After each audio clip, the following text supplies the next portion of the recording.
Is this Diana's? Yeah, hold on. So which one is this? Sleep This deprivation? is the sleep deprivation. Okay. So get ready to get mad. Okay. Why did you not get enough sleep, Diana? I don't know. I know. Actually, no, I think I did. All right, ready? Yeesh. Diana, I got about 4 hours of sleep last night, and I feel great. What do you got? Well, Donald Trump, he certainly doesn't talk like a politician. We have thousands of people trying to get in. Should we let them in or not? Win, win, win, and we're not stopping. That's not going to happen.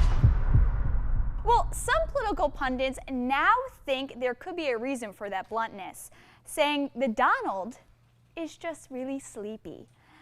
Timothy Egan from the New York Times writing an editorial on the subject late last month, contributing Trump's, quote, narcissistic or bully-like behavior to sleep deprivation. Trump himself has said he doesn't get much sleep, telling reporters he typically gets anywhere from 3 to 4 hours a night.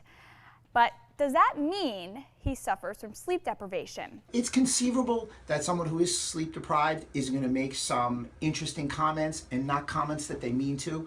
Studies have shown that you're 4.5 times more susceptible to say something that you would regret later if you haven't slept. I went to Dr. Robert Silverman's office in Westchester, who tells me ideally a person should snooze for about 7 hours a night, not 4, and certainly not 3 hours. The brain needs sleep. It needs rest. And clearly, if you're sleeping 2, 3, or 4 hours, like some of the candidates have indicated, that's just not ample. As a matter of fact, your brain needs to shrink at sleep. It needs to detox. So it needs to shrink in size and go back to a smaller size so it works more efficiently the next day. So I asked him and goes, well, how much do you sleep? So do you stand all day long, typically? And he said about 5. I was like, well, maybe you should take your own medicine then. Good for you. It was a joke. It wasn't really. I would have said it seriously. Anyway, go ahead. Like that. Now, if you take a look at all the candidates' schedules this election season, it's easy to see their days are anything but easy, which leaves Dr. Silverman to think they all have sleep deprivation. You said this, quote, when you are white, you don't know what it's like to be poor. What I meant by that is Libya was a different kind of calculation, and we didn't lose a single person. You could say that maybe that's because she was tired too.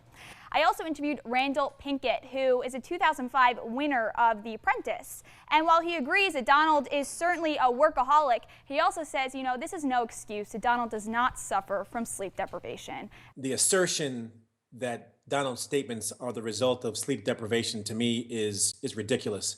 He's been given every opportunity to either dial back, correct, or clarify things that he said, and in most instances, he has doubled down.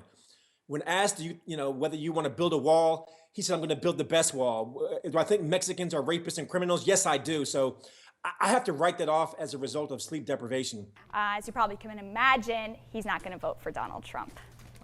Not a big fan. Not a big fan. No. But he didn't get fired. He got the job, right? I know he got the job, and he has a great business now. So I mean, How ungrateful. I know. Just, What I don't understand is the rationale that if you don't get enough sleep, all of a sudden you're xenophobic, or you start blasting off on Mexicans or anyone else. I mean, I've gone without sleep before, and those things don't pop up. Donald Trump, he is who he is. No candidate sleeps. I can't nap, so I get up at 3:15, and You're missing out, man. I'm on the air at 6. And I don't, and I get to sleep maybe 10 o'clock, 11 o'clock at night. But if you try to sleep in between, it throws the whole thing. Right. Bill, plenty of time to sleep when you're dead. Yep. Absolutely. Good. That's a button.